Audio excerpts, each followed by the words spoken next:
புத்தாண்டு நல்வாழ்த்துக்கள்.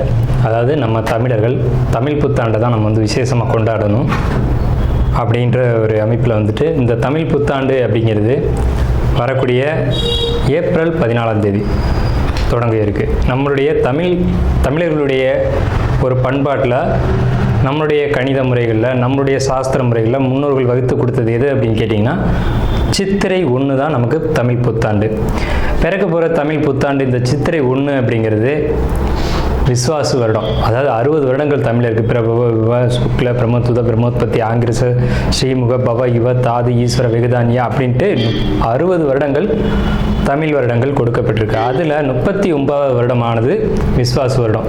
இந்த வருடத்தை நோக்கி தான் நம்ம அடியெடுத்து வைக்கிறோம். நம்ம தமிழர்களுடைய கலாச்சாரப்படி பல்வேறு மதங்களும் பல்வேறு இனங்களும் பல்வேறு கலாச்சாரங்களும் இருந்தாலும் இந்த உலகத்தினுடைய ஆதி கர்த்தா, ஜோதிட சாஸ்திரத்தினுடைய ஆதி கர்த்தா அப்படிங்கிறவங்க தமிழர்கள் தான்.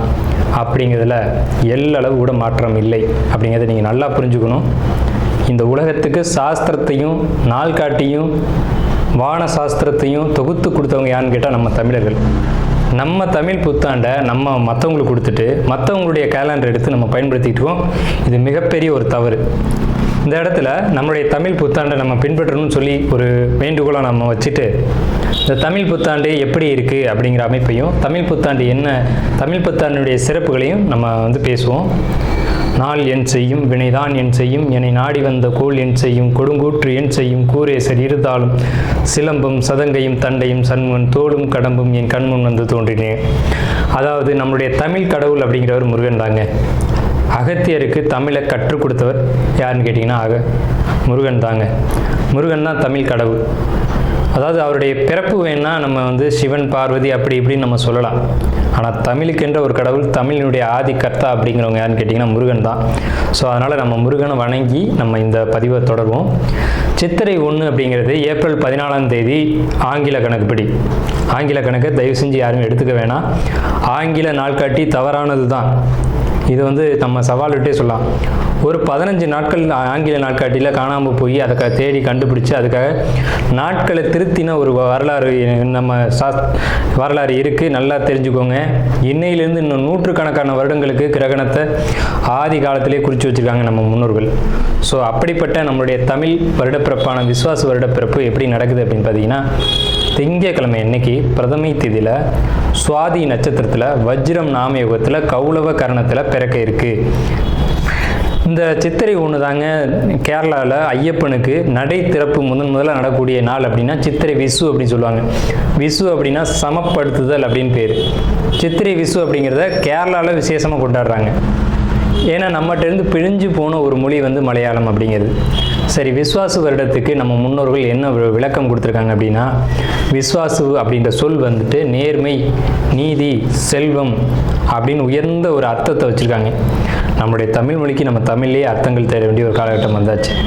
சரி, இந்த விஸ்வாசு வருடம் அப்படிங்கிறது நேர்மை, நீதி, செல்வம் அப்படிங்கிற ஒரு அர்த்தத்தில் வருது இந்த சொல் அப்படிங்கிறது. இந்த விஸ்வாசு வருடத்துக்கு உண்டான பலன்களாக நம்ம முன்னோர்கள் என்ன சொல்லியிருக்காங்க அப்படின்னு பார்த்தீங்கன்னா, விஸ்வாசு வருடம் தன்னில் வேளாண்மை ஏறும், பசுமாடும் மாடும் பழிக்கும், சிசு நாசம், மறையோர்கள் வாழ்வார்கள், மாதவங்கள் மீறுமே, மற்றுலகில் உண்டு மலை அப்படின்னு சொல்லியிருக்காங்க. மற்றுலகில் உண்டு மலை அப்படின்னு முடிக்கிறாங்க. இதனுடைய அர்த்தம் என்னன்னு கேட்டிங்கன்னா, இந்த வருடம் விஸ்வாசு வருடம் அப்படிங்கிறது ஒவ்வொரு 60 வருடங்களுக்கு ஒரு முறை 39 ஆண்டாக பிறக்கக்கூடிய இந்த விஸ்வாசு வருடமானது வருகின்ற காலகட்டத்தில் எல்லாம் வேளாண்மை உயரும் அப்படின்னு சொல்லியிருக்காங்க. பசு மாடும் பழிக்கும் அப்படின்னா நம்மளுடைய பசுமாடுகள் அப்படிங்கிறது நல்ல ஒரு முன்னேற்றத்தை அடையும். மாடு ஆடுகளுக்கு ஒரு நல்ல தீவனங்கள் கிடைத்து அதுவும் நல்ல செழித்து வரும். ஆதி காலத்தில் மாடை தான் செல்வமாக குறிப்பிட்டிருக்காங்க. இன்றைக்கி பணம் அப்படின்ற ரூபாய் தாள்களை நம்ம பணமாக குறிப்பிட்றோம். ஒரு முன்னோர்கள்லாம் மாடு எவ்வளோ இருக்குது, மாட்டினுடைய அந்த குப்பை வேஸ்ட்டெல்லாம் எங்கே ஒரு மனிதன் எங்கே சேகரிக்கிறானோ அதை போய் முதல்ல பார்ப்பாங்கங்க. அதை வச்சு தான் அவனுடைய செல்வம் என்னன்றதை குறிப்பிட்டு பொண்ணு கொடுக்குறதா இருக்கட்டும், பொண்ணு எடுக்கிறதா இருக்கட்டும், இதெல்லாம் நம்முடைய மரபில் இருந்து வந்த ஒரு விஷயம். ஸோ அப்போ இத்தனை மாடுகள் இருந்தால் தான் அவன் செல்வந்தன் அப்படின்ற ஒரு கான்செப்ட் முன்னோர்கள் நமக்கு காமிச்சிருக்காங்க. அப்படிப்பட்ட பசுமாடுகள் மாடும் பழிக்கும் அப்படின்ற ஒரு வார்த்தையை அங்கே குறிப்பிட்டிருக்காங்க. சிசு நாசம் அப்படின்ற வார்த்தையை சொல்கிறாங்க. மறையோர்கள் வாழ்வார்கள். மறையோர்கள்னால் யாருன்னு கேட்டிங்கன்னா சமுதாயத்தில் முக்கியமாக இருக்கக்கூடிய பெரியவங்க, மற்றவங்களுக்கு வழிகாட்டக்கூடியவங்க வாழ்வாங்க அப்படின்ற சொல்லியிருக்காங்க. மாதவங்கள் மீறுமே அப்படின்ற ஒரு வார்த்தையும் வருது. மாதவங்கள் மீறும் அப்படின்னா ஒழுக்கக்கேடான செயல்பாடுகளில் மனிதர்கள் நடக்க வேண்டிய காலகட்டங்கள் வரும். ஒழுக்கக்கேடுனா என்னங்க? இந்த விரல் தான் ஒழுக்கக்கேடு, இந்த ஒற்றை விரல் தான். இந்த விரலை வச்சு தான் நம்ம பட்டன் அமுக்கிறோம், காசு வாங்கிட்டு அமுக்கிறோம். இதுதான் மாதவங்கள் மீறுமே அப்படின்றது. ஸோ அந்த மாதிரிலாம் இல்லாமல் மனசாட்சிக்கு துரோகம் செய்யாமல் யார் நீதி பரிபாலனம் செய்வாங்க அப்படின்றத தெரிஞ்சு சரியான வாக்களித்து நல்ல தலைவனை தேர்ந்தெடுக்க வேண்டிய காலகட்டங்கள் அப்படிங்கிறத இங்கே மறைமுகமாக இந்த விசுவாச வருடத்தினுடைய வெண்பா பாடல் அப்படிங்கிறது நமக்கு சுட்டி காட்டுது. இந்த சித்திரை வருட பிறப்பானது மகர லக்னம்னு சொல்லக்கூடிய சர லக்னங்களில் விழுகுது. எப்படின்னு கேட்பீங்க? தமிழனுடைய கணக்குப்படி சூரியன் எப்போது கிழக்கு வானில் உதிக்கிறதோ அதுதான் லக்னம். ஸோ சித்திரை மாதம் 1ஆம் தேதியானது உதிக்கக்கூடிய நேரம் அப்படிங்கிறது கிழக்கு வானத்தில் சூரியன் உதிக்கக்கூடிய அந்த டைம் அப்படிங்கிறது 2:22 அதிகாலை மணி 2:22க்கே சூரியன் கிழக்கு வானத்தில் உதிச்சிடறார். அப்போ அது லக்னமாக போட்டுக்கணும், இந்த வருடத்தினுடைய பிறப்பு லக்னமாக போட்டுக்கணும். ஸோ அப்படி நம்ம போடும்போது மகர லக்னம் சர லக்னத்தில் விழுகுது. முன்னோர்கள் சித்திரை 1ஆம் தேதி அப்படிங்கிறத கண்டறிஞ்சு அந்த 1ஆம் தேதி தொடங்கக்கூடிய லக்னத்தை கண்டறிஞ்சு அதுக்கான பலன்களை பஞ்சாங்கங்களில் எழுத ஆரம்பிச்சிருக்காங்க. ஸோ அதன் அடிப்படையில் சர லக்னமான மகர லக்னத்தில் இந்த புத்தாண்டு அப்படிங்கிறது பிறகுது. இது ஒரு விசேஷமான ஒரு விஷயந்தான். ஏன் அப்படின்னு கேட்டிங்கன்னா, அந்த மகர லக்னத்துக்கு அதிபதியான சனி பகவான் ஒரு பலமான ஒரு நிலையில் வருடப்பிறப்பின் போது இருப்பாங்க அப்படிங்கிற ஒரு விசேஷமான ஒரு அமைப்பில் இந்த வருடப்பிறப்பு அப்படிங்கிறது விஸ்வாச வருடம் பிறக்கின்றது. ஸோ இந்த விஸ்வாச வருடம் பிறக்கும் போதே நமக்கு ஒரு நல்ல செய்தி கிடைச்சாச்சு, இந்த வருடம் நன்றாக இருக்க போகுது அப்படிங்கிற ஒரு விஷயம். சரி, இதை சித்திரை மாதம் தான் நீங்கள் தமிழருடைய கலாச்சாரம் அப்படின்னு சொல்லிங்களே, இதுக்கு ஏதாவது ஆதாரம் இருக்கா அப்படின்னு கேட்டிங்கன்னா கண்டிப்பாக இருக்கிறது. புறநானூறு அப்படின்ற ஒரு தமிழ் இலக்கியம் இருக்குது. அதில் போய் தேடி பார்த்தீங்க அப்படின்னா தலைநாள் பூத்த பொன் இணர் வேங்கை அப்படின்ற சொல்லும், கனிவேங்கை நன்னாளே நாடி மலர்தலால் அப்படின்ற வார்த்தை வரும். அதாவது சித்திரை மாதத்தில் பூக்கள் அதிகமாக பூத்து குலுங்கும். அதனால தலைநாள் அப்படின்ற சொல்ல யூஸ் பண்ணுறாங்க. தலைநாள்னா முதல் மாதம் அப்படின்னு, தலை மாதம் கடை மாதம் அப்படின்னு பிரிக்கிறாங்க. கனிவேங்கை நாடி மலர்தலால், கனிவேங்கை நல்லான் நாடி மலர்தலால், அந்த பூக்கள் பூக்கிறதுனால அந்த கனிவேங்கை மாதம் அப்படிங்கிறதையும் தலைநாள் பூத்த பொன் இணர் வேங்கை அப்படின்ற சொல்லும் புறநானூறு அப்படின்ற இலக்கியத்தில் தமிழ் மாதம் முதல் மாதம் சித்திரை மாதம்ன்ற குறிப்பீடு அங்கே இருக்குது. சரிங்களா? வண்ண மலர்கள் பூத்து குலுங்கக்கூடிய ஒரு பொன்னான மலர்கள், பொன் போன்ற மலர்கள். இன்றைக்கும் கேரளாவில் ஒரு மஞ்சள் நிறத்தில் தங்க நிறத்தில் பூக்கக்கூடிய பூக்களை பறித்து அவங்க விசேஷத்துக்கு சித்திரை 1 அன்னைக்கு கொண்டாடுறாங்க. அவங்க தமிழ் பண்பாடை பின்பற்றுறாங்க அப்படின்றத இதை நீங்கள் தெரிஞ்சுக்கலாம்.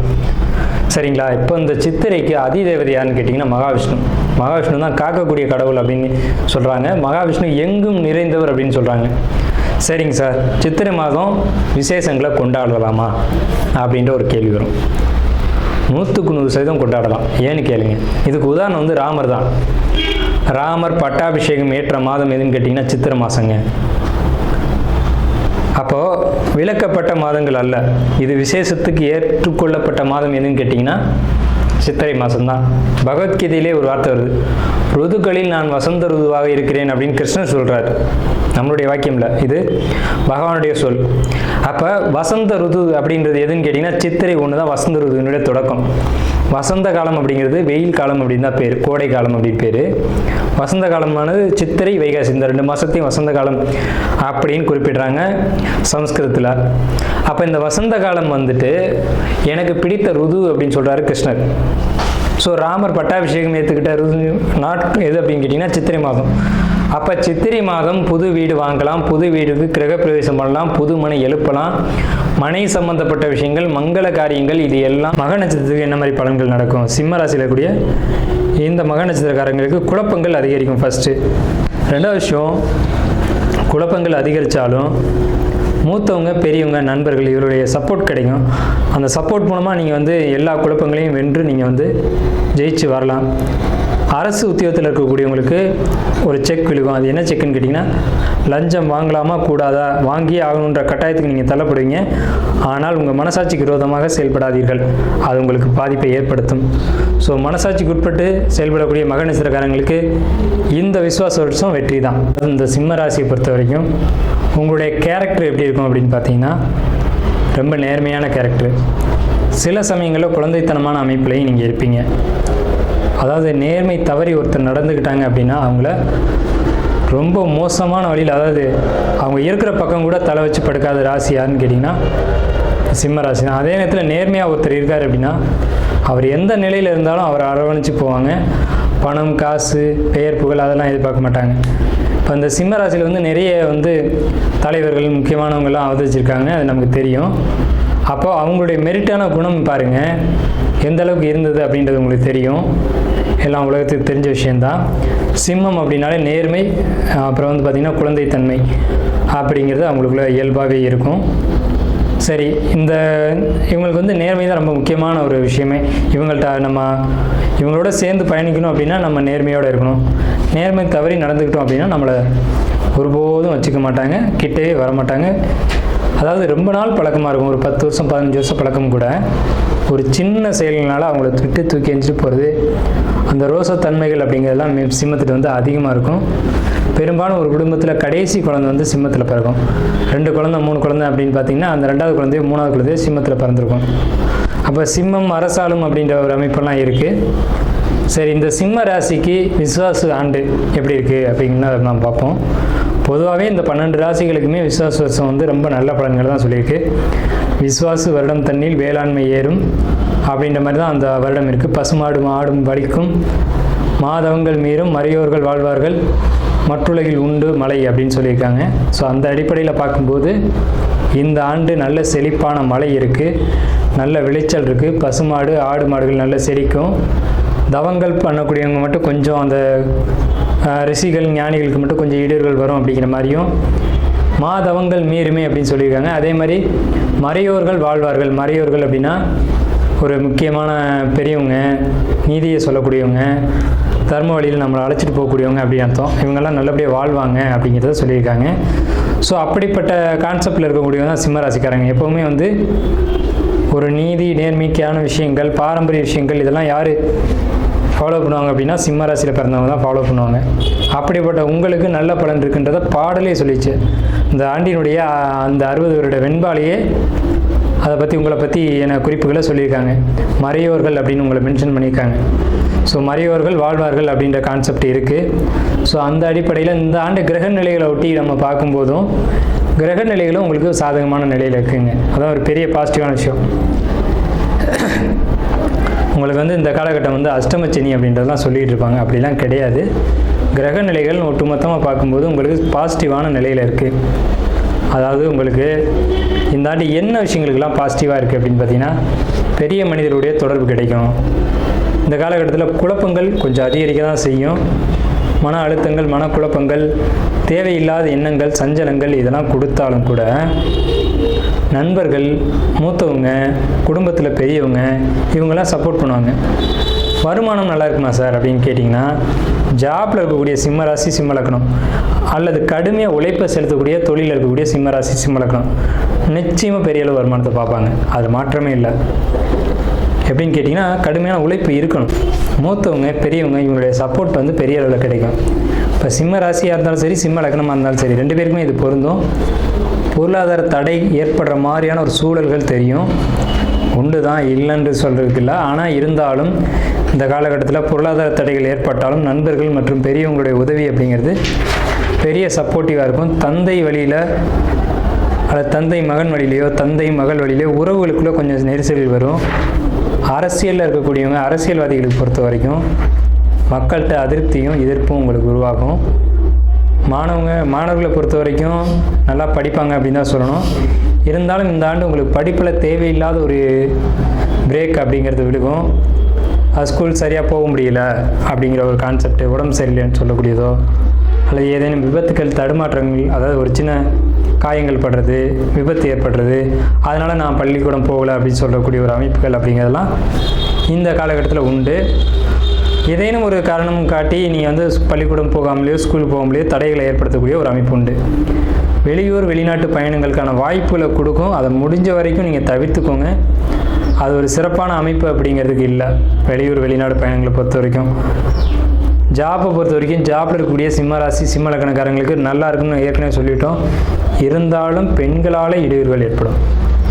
நீங்கள் ஆண்களாக இருக்கும் பட்சத்தில் இன்னொரு பெண்ணால் நீங்கள் வேலை செய்யக்கூடிய இடத்துல நம்ம இவ்வளோ நாள் இருக்கமே, இவர் புதுசாக வந்து நமக்கு தொந்தரவாக இருக்காரு, நமக்கு வந்து பாஸ் கொடுக்குற மரியாதையை விட இவருக்கு அதிகமாக கொடுக்குறாங்களே, இவங்க வந்து வேலையை அதிகமாக செய்கிறாங்களே, இவங்களுக்கு ஏதாவது இடைஞ்சல்களை கொடுக்கணும் அப்படின்ற மாதிரி யாராவது ஏதேனும் தொந்தரவுகளை கொடுக்கக்கூடிய காலகட்டம் தான் இது. அதில் மாற்றுக்கிறதுக்கு இடம் இல்லை. அதை பொறுத்த வரைக்கும் நீங்கள் உங்களுடைய வேலை உண்டு, நீங்கள் உண்டு அப்படின்னு கடுமையாக உங்களுடைய பணிகளை செஞ்சுட்டு போனீங்க அப்படின்னாவே உங்களுக்கான தொழில் வேலையில் இருக்கக்கூடிய பிரச்சனைகள் அப்படிங்கிறது சரியாகும்.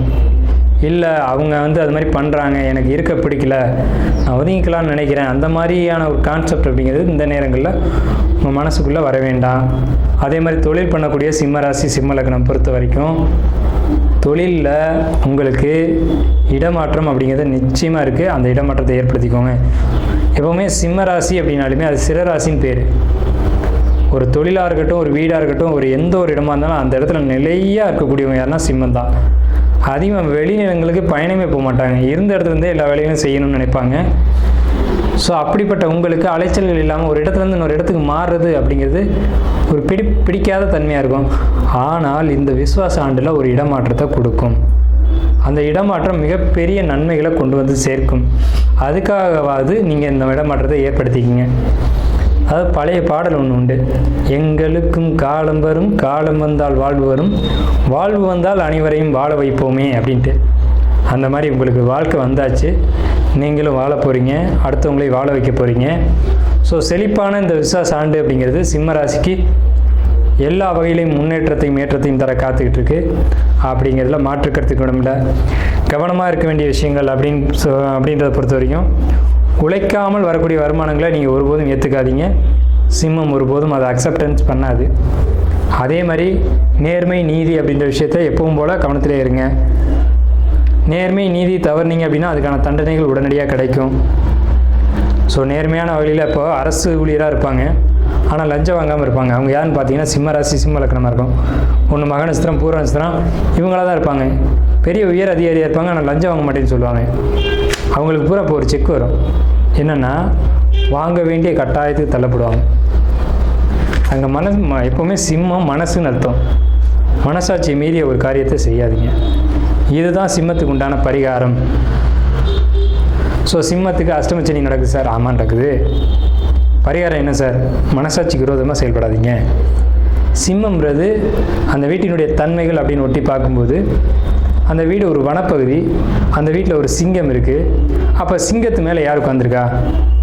எந்த தெய்வங்கள் உட்காந்துருக்கு? பார்வதி இருக்காங்க, காளி, பிடாரி, உக்கிரமான தெய்வங்கள். இந்த மாதிரி தெய்வங்களை பிடிச்சு நீங்கள் வழிபாடு செய்யும்போது இந்த வருடம் விஸ்வாச வருடம் உங்களுக்கு முழு யோகத்தையும் பாதிப்பு இல்லாத வாழ்க்கையும் தரும். அப்படிங்கிறதுல எல்லளவு கூட மாற்றம் இல்லை. ஸோ இந்த வகையில் பார்க்கும்போது சிம்மத்துக்கு ஏற்றம் நிறைவாக இருக்குது. பரிகாரம் சொல்லியிருக்கோம்.